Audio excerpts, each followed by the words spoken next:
Marco jurídico de las finanzas públicas. Introducción. El sector público. Contabilidad nacional y balanza de pagos. El gasto público y su marco jurídico. Concepto de gasto público. Conclusiones. Bibliografía. Introducción. La intervención del Estado en las finanzas, por lo tanto, se da a través de la variación del gasto público y de los impuestos.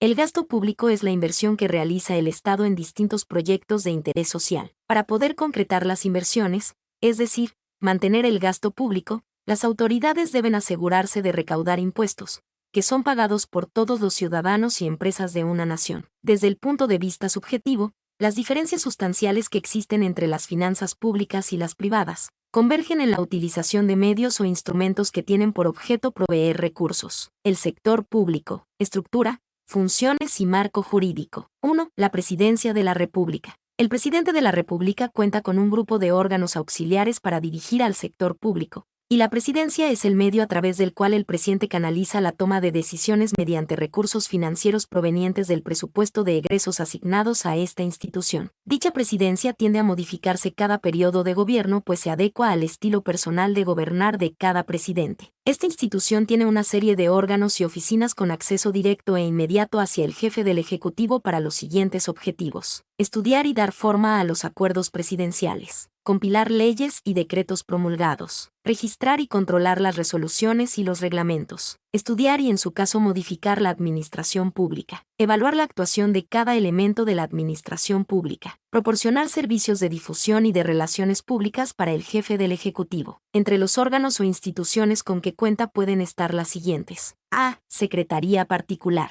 B. Secretaría privada. C. Guardia presidencial o Estado Mayor presidencial. D. Dirección de Administración. E. Dirección de Quejas. F. Dirección General del Secretariado Técnico de Gabinete. G. Dirección General de Asuntos Jurídicos. H. Dirección General de Comunicación Social. I. Contraloría Interna. 2. El sector público centralizado. El sector público centralizado es un régimen administrativo que coordina y vincula a los demás órganos públicos descentralizados y donde las autoridades superiores tienen la facultad de delegar funciones a través del nombramiento. Así, el ciudadano que recibe un nombramiento de alguna autoridad del sector público pasa a formar parte del gobierno y para que efectúe sus funciones de órdenes e instrucciones se le concede el poder de mando. En algunos países el sector público centralizado, que es el gobierno nacional, además de conformarlo la Presidencia de la República, está constituida por un vicepresidente, los ministerios y departamentos administrativos. Para la ejecución de todas sus tareas de orden administrativo a nivel nacional y regional, se crea un número de secretarías o ministerios que puede diseñar el presidente o el Congreso por una ley, la que debe distribuir las tareas que han de estar a cargo de cada secretaría o ministerio. 1. Ministerio o Secretaría del Interior o Gobernación. 2. Ministerio o Secretaría de Hacienda y Crédito Público. 3. Ministerio o Secretaría de Economía. 4. Ministerio o Secretaría de Programación y Presupuesto. 5. Ministerio o Secretaría de la Contraloría General de la Federación. 6. Ministerio o Secretaría de Energía y Minas. 7. Ministerio o Secretaría de Industria Paraestatal. 8. Ministerio o Secretaría de Comercio. 9. Ministerio o Secretaría de Comunicaciones y Transportes. 10. Ministerio o Secretaría de Agricultura y Desarrollo Rural. 11. Ministerio o Secretaría de Recursos Hidráulicos. 12. Ministerio o Secretaría de Desarrollo Urbano y Ecología. 13. Ministerio o Secretaría de Educación Pública y Cultura. Educación Nacional. 14. Ministerio o Secretaría de Salud, Salubridad y Asistencia. 15. Ministerio o Secretaría de Trabajo. 16. Ministerio o Secretaría de Previsión Social. 17. Ministerio o Secretaría de Ambiente, Vivienda y Desarrollo Territorial. 18. Ministerio o Secretaría de Comercio, Industria y Turismo. 19. Ministerio o Secretaría de Pesca. 20. Ministerio o Secretaría de Relaciones Exteriores. 21. Ministerio o Secretaría de Defensa. 22. Ministerio o Secretaría de Marina. 3. El sector público descentralizado. Por el considerable crecimiento de la administración pública y por el aumento de las necesidades colectivas, surge la descentralización administrativa o propiamente llamado sector público descentralizado. Los organismos descentralizados se caracterizan por su grado de autonomía y tienen personalidad jurídica propia y también patrimonio propio.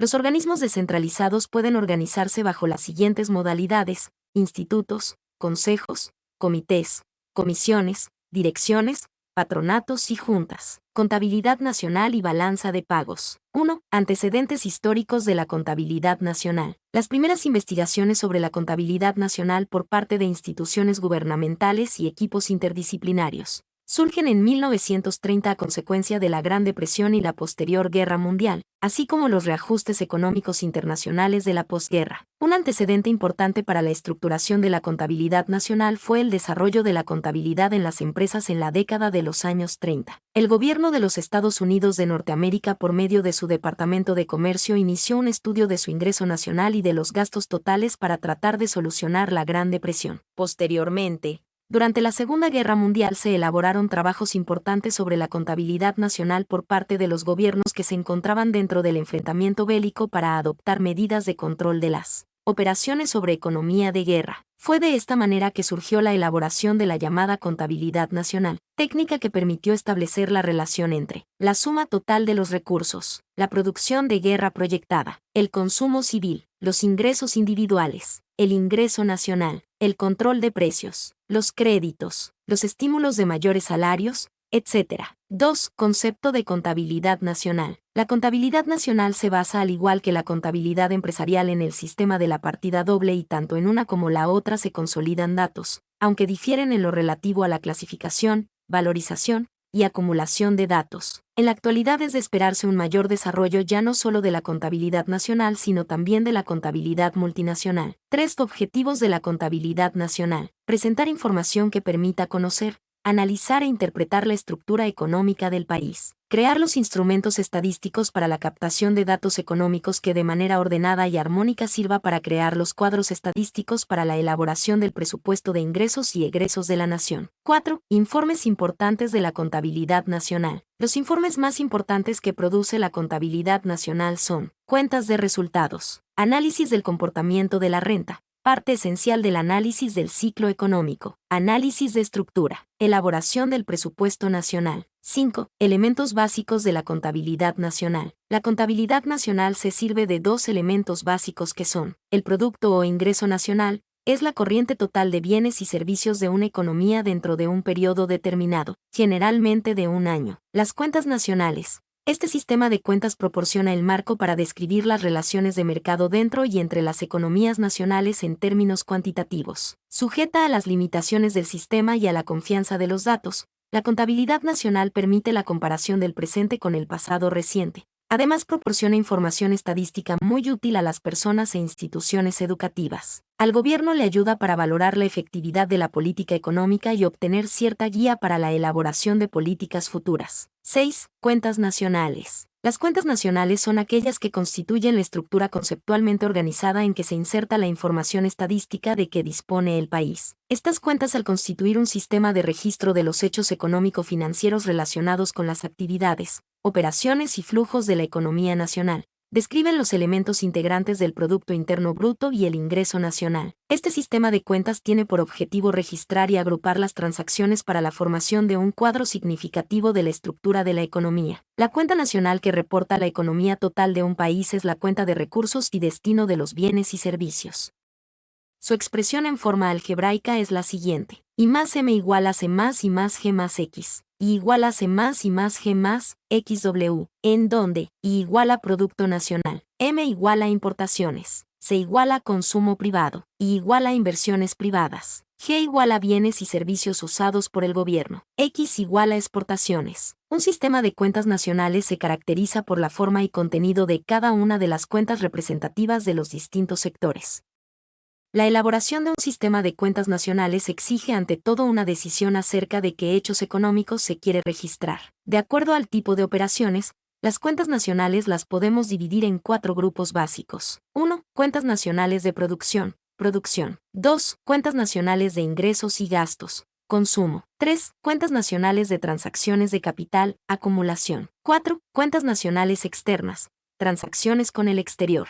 Se puede establecer una cuenta para cada entidad y dentro de estas una cuenta para cada función. En la práctica observamos el agrupamiento y consolidación de las transacciones en 5 cuentas básicas. 1. Cuenta del ingreso y del Producto Nacional. 2. Cuenta del ingreso y gastos de las familias. 3. Cuenta del ingreso y gastos del gobierno federal. 4. Cuenta del resto del mundo, cuenta de ahorro e inversión. Las cuentas nacionales tienen básicamente 3 elementos y son: 1. El plan contable. 2. Las entidades o agentes de la actividad económica. 3. Las transacciones u operaciones económicas. 1. Sistema de cuentas nacionales. 2. La balanza de pagos. Es un registro de todas las transacciones monetarias producidas entre un país y el resto del mundo en un determinado periodo.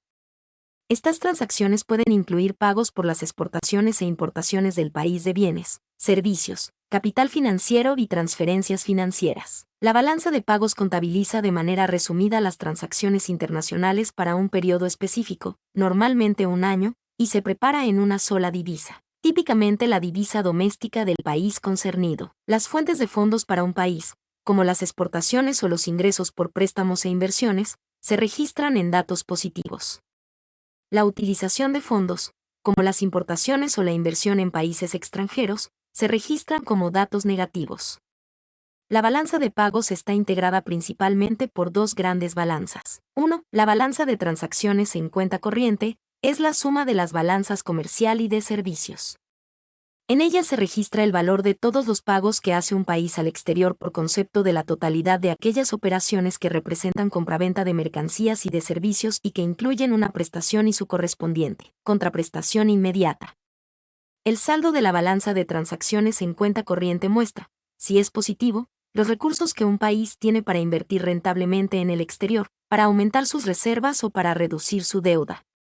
A la inversa, en el caso de que dicho saldo sea negativo, en general, todas las operaciones activas de la cuenta corriente están conectadas de alguna manera con el ingreso. 2. La balanza de capitales. Comprende las exportaciones e importaciones de títulos de propiedad en el exterior o por deudas más los movimientos de la Reserva Monetaria Internacional. Existen 3 formas diferentes de presentar la balanza de pagos de un país: en una, en 2 y en 3 columnas. La primera forma se anotan en una sola columna todas las operaciones, activas y pasivas y los saldos respectivos. La segunda clasifica las cuentas bajo la forma de balance por partida doble, registrando en la primera columna las operaciones activas, debe o ingreso, en la segunda columna las operaciones pasivas, haber o egreso. El tercer modelo registra las operaciones según esta última forma, pero agregando una tercera columna para anotar los saldos de las balanzas parciales y el saldo final. Los principales componentes de la balanza de pagos son la cuenta corriente, la cuenta de capital y la cuenta de las reservas oficiales. Cada transacción se incorpora a la balanza de pagos como un crédito o un débito. Las transacciones económicas que se incluyen en la balanza de pagos son las operaciones de bienes y servicios y renta entre una economía y el resto del mundo, los movimientos de activos y pasivos financieros de esa economía con el resto del mundo, los traspasos de propiedad y otras variaciones de oro monetario, los derechos especiales de giro, DEG, y las transferencias unilaterales. Otro aspecto es el de la balanza comercial, exportaciones e importaciones de mercancías. Enumera y cuantifica el valor monetario de la totalidad de las compras y las ventas únicamente por las mercancías que un país intercambió con el exterior.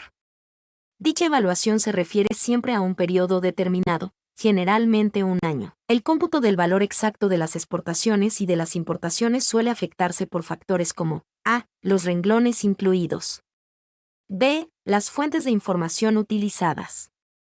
c. El método empleado en la evaluación. Por otra parte, la balanza de servicios, que incluye los ingresos y pagos por conceptos de servicios prestados al exterior o recibidos de este, se registra el total de los pagos que hicieron los residentes de un país a los del exterior y los que a su vez recibieron de estos los nacionales, por concepto de prestación de servicios. Para tales efectos consideramos a los individuos como nacionales o extranjeros, no desde el punto de vista jurídico sino económico, el gasto público y su marco jurídico. El manejo del gasto público representa un papel clave para dar cumplimiento a los objetivos de la política económica. Este se ejecuta a través de los presupuestos o programas económicos establecidos por los distintos gobiernos, y se clasifica de distintas maneras, pero básicamente se consideran el gasto neto, que es la totalidad de las donaciones del sector público menos las amortizaciones de deuda externa, y el gasto primario, el cual no toma en cuenta las donaciones realizadas para pago de intereses y comisiones de deuda pública. Este importante indicador económico mide la fortaleza de las finanzas públicas para cubrir con la operación e inversión gubernamental con los ingresos tributarios, los no tributarios y el producto de la venta de bienes y servicios, independientemente del saldo de la deuda y de su costo. Cabe destacar que el gasto público tiene su sustento legal normalmente en las constituciones de los estados, en las cuales se establecen las facultades del gobierno en turno para imponer las contribuciones necesarias, impuestos principalmente, que cubrirán el presupuesto de egresos de la nación o de dicho estado. A partir de este precepto constitucional, el sector público se hace de recursos financieros para llevar a cabo sus funciones, las cuales se traducen en términos financieros en el gasto público. El presupuesto de egreso especifica el monto y destino de los recursos económicos que una nación requiere durante un ejercicio fiscal, es decir, un año, para obtener los resultados comprometidos y demandados por los diversos sectores de la sociedad. Es importante señalar que la principal fuente de financiamiento del presupuesto es la contribución ciudadana por concepto de impuestos, el pago de derechos y productos, aprovechamientos e ingresos por venta de bienes y servicios públicos, y que la diferencia entre estos ingresos y el gasto público, cuando este último es mayor, se cubre con deuda pública, esto es, con los préstamos que el gobierno adquiere.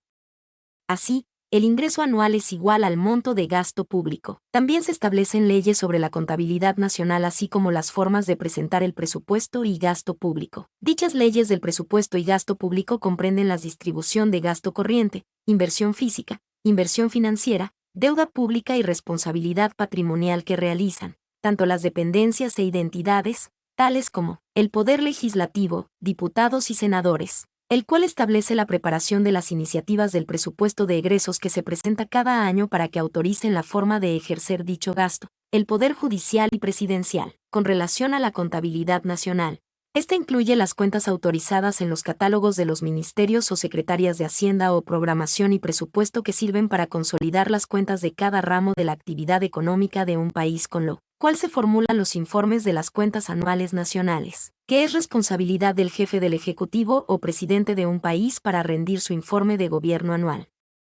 En dicho informe se da a conocer el estado económico actual que guarda la nación. Se ha observado que en Latinoamérica y en muchos otros países las leyes que se refieren al presupuesto, contabilidad y gasto público, aún no se logra su aplicación eficiente, honesta e imparcial, especialmente en sectores tan estratégicos como el paraestatal, que son aquellas empresas con participación significativa del Estado, que se encuentra estructurada de acuerdo a principios de control interno. Debido a esto se ha originado múltiples casos de corrupción y una peligrosa sangría de recursos financieros del Estado. El presupuesto de egresos. Las múltiples partidas que componen el gasto público deben estar contenidas jurídicamente en el presupuesto de egresos de cada país. Es por esto que el presupuesto de egresos es la representación ordenada y clasificada de los gastos que el municipio o alcaldía debe realizar en un año para cumplir con sus funciones, por lo cual es de obligación el publicarlo anualmente en la Gaceta Oficial del Gobierno en turno, ya que permite prever los recursos financieros necesarios para la administración municipal, llevar un control estricto de los gastos de la administración y manejar adecuada y honestamente los fondos financieros del municipio. Igualmente, el presupuesto de egresos es un documento normativo, ya que obliga a la administración municipal a efectuar solo aquellos gastos y pagos que hayan sido incluidos en el presupuesto, siendo grave el actuar fuera de los gastos previstos. Es aquí donde se discuten las contribuciones o ingresos que a juicio de los gobernantes deben decretarse para cubrir el gasto público. Por ello, la contestación a la iniciativa del proyecto de egresos o gasto público, cuando es respondida afirmativamente mediante decreto por los poderes legislativos, se convierte en ley. La elaboración de los presupuestos de egresos le corresponde a la administración municipal bajo la dirección y orientación del gobernante, tomando en cuenta el monto disponible de los ingresos del ayuntamiento y lo dispuesto en la Ley Orgánica Municipal del Estado y en la Ley de Hacienda Municipal. Los ministerios de Hacienda, de Programación y Presupuesto o la Contraloría General de la República de un país son los encargados de establecer los controles presupuestales sobre las administraciones de las dependencias, entidades u órganos del gobierno de la Administración Pública Federal a cargo de los titulares, directores o sus equivalentes en el sector público, quienes deben de apegarse a sus presupuestos aprobados. Estos son uno de los elementos más importantes para el éxito o fracaso de los planes nacionales de desarrollo y crecimiento de un país. Los programas sectoriales de mediano plazo, así como los demás programas formulados con base a las leyes de planeación estatal y orientados hacia la realización de las prioridades definidas en los criterios generales de política económica de cada país, también son dirigidos y evaluados a través de los presupuestos públicos. Cabe resaltar que el gasto público va dirigido sobre todo a dos grandes rubros: gasto corriente, que representa el costo directo de la administración pública y las transferencias que efectúa entre sí el sector público y suele estar regulado jurídicamente por el presupuesto de egresos; y el gasto de capital, que son donaciones efectuadas en obras públicas, construcciones directas y transferencias para inversión. Está regulado en sus montos por leyes muy específicas sobre obras o construcciones públicas, así como adquisiciones, arrendamientos y prestación de servicios relacionados con bienes inmuebles, ambos presentados y contabilizados en un documento estadístico denominado balanza de pagos, registro contable donde se recogen todas las operaciones realizadas por un país con el resto del mundo durante un ejercicio. Finalmente, se puede acotar que el criterio de cada municipio que se debe seguir para elaborar su presupuesto de egresos debe estar determinado por sus necesidades específicas. No obstante, es muy importante que se siga un orden elemental para elaborarlo, de tal manera que sea comprensible y asegure el manejo adecuado, eficaz y honesto de los recursos del municipio. En la mayoría de los municipios del país se utilizan básicamente tres tipos de presupuesto de egresos: por objeto del gasto, presupuesto que se organiza en base a los gastos que va a realizar el municipio; institucional administrativo, presupuesto donde se agrupan los conceptos de gastos, conforme a las unidades administrativas que tenga el ayuntamiento y sus actividades principales; o por programas, donde se ordenan los gastos de acuerdo a los trabajos y actividades concretas que el municipio debe realizar. Concepto de gasto público. Se conoce como gastos públicos a aquellos gastos que realizan los gobiernos a través de inversiones públicas, cuyo aumento producirá un incremento en el nivel de renta nacional, y una reducción, que tendrá el efecto contrario. Durante un periodo de inflación es necesario reducir el gasto público para manejar la curva de la demanda agregada hacia una estabilidad deseada.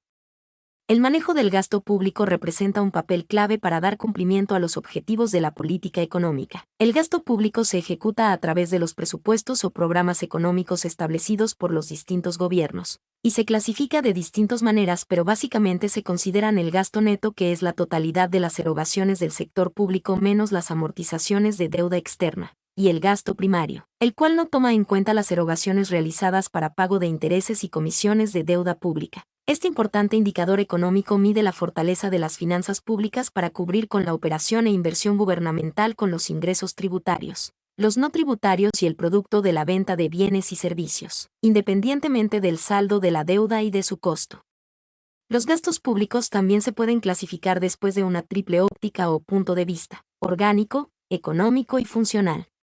El criterio orgánico clasifica los gastos según la entidad u organismo administrativo que los realiza. El sector público ha venido utilizando al gasto para tratar de dar más empleo, estimular la actividad económica, crear la infraestructura productiva del país, dar vivienda a los trabajadores, elevar el nivel educativo proporcionando educación gratuita, proporcionar servicios de salud, etc. En nuestro siglo, el sector público, aparte de realizar las funciones tradicionales de gobierno, que eran salvaguardar a sus ciudadanos a través del orden interno y externo, y administrar la justicia, ha asumido otras funciones mucho más amplias, valiéndose para ello del gasto público. Principios del gasto público. Es posible que se den algunos principios que guíen el gasto público. Fue Extin quien en 1965 planteó dicha interrogante, donde surgió una respuesta donde concluyó que fue el proceso político en general el que determina los gastos gubernamentales, mientras que las decisiones específicas se adoptan en la elaboración del presupuesto, que es una exposición detallada de los gastos e ingresos previstos por el gobierno para un año. Existen principios de tipo general que sirven para establecer la guía del gasto público, que establece cómo se debe tomar en cuenta los fines que se quieran alcanzar y que pueden ser: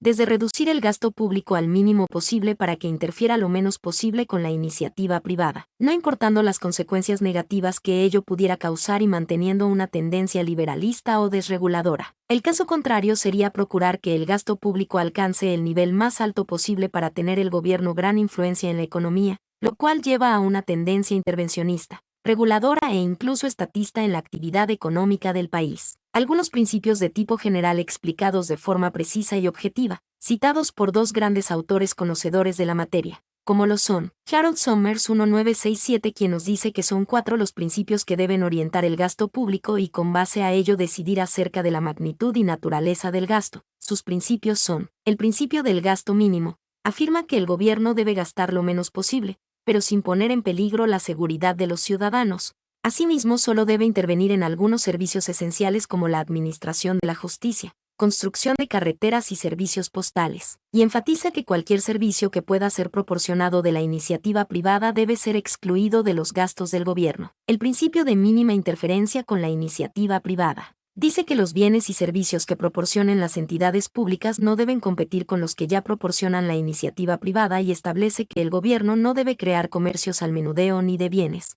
ni servicios, que no sean básicos a la población. El principio de máxima ocupación se refiere a la función como instrumento que tiene el gasto público en ocasiones, con la finalidad de elevar el nivel de empleo ante un déficit de oferta laboral por parte de la iniciativa privada, como en épocas de depresión o falta de inversión para creación de empleos. Al tratar de basarse en este principio, se debe tratar de respetar el principio de interferencia mínima con la iniciativa privada, y cuando se rompe tal principio, las consideraciones deben ser aplicables si la finalidad es lograr la máxima seguridad social, el mayor ingreso nacional o un mayor nivel de vida. El principio de máximo beneficio de todo gasto público se refiere sobre el máximo beneficio colectivo, y dice que cada peso debe gastarse donde la utilidad marginal social sea mayor. La desutilidad marginal social de un peso obtenido por medio de impuestos debe ser igual a la utilidad marginal social de ese peso gastado en la mejor forma posible. El problema de este principio radica en cuál es en la actualidad el mejor bienestar público. Este principio puede considerarse como un complemento útil de los 3 principios primeros. El otro autor que nos enuncia algunos principios sobre el gasto público es Sextin 1965, y sus principios son los siguientes. El principio del menor costo nos dice que los gastos de todo objetivo público se deben llevar a cabo hasta el punto en que la utilidad del último peso gastado sea mayor o por lo menos igual al peso del costo. Este principio solo es aplicable a algunos gastos públicos, pues las situaciones reales están siempre sujetas a error. Además, si lo anterior no fuera suficiente, la propia definición de beneficio no supone acerca de quien reporta los costos. Asimismo, no basta analizar simplemente valores monetarios de los beneficios o costos, sino se debe considerar los efectos de la redistribución de la riqueza en activos intangibles, como el caso de la educación, la investigación, la administración de justicia, etc., en donde no es aplicable este principio, pues sus efectos directos no son medibles en el corto plazo o en términos económicos.